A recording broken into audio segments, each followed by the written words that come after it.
মানুষের মন জয় করতে গেলে যে গুণগুলো থাকা দরকার। ১ নম্বর, একজন ভালো শ্রোতা হতে হবে। অর্থাৎ যখন কেউ কিছু বলবে সেইটাকে মনোযোগ সহকারে সুন্দরভাবে পজিটিভ দিকগুলোকে ভাবনা করে সেটাকে শুনতে হবে।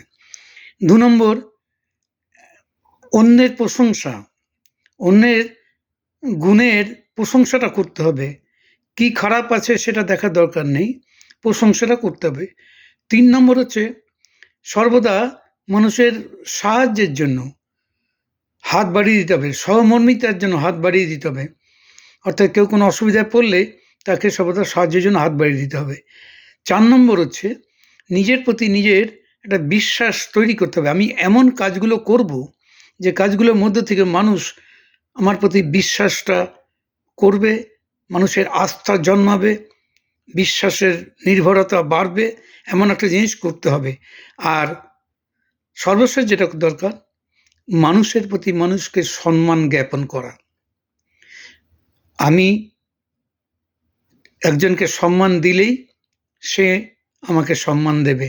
সে সম্মান জ্ঞাপন করাটাই হচ্ছে একটা কাজ। এই মোটামুটি এই ৫টি কাজ করতে পারলে মানুষের মন জয় করা সম্ভব।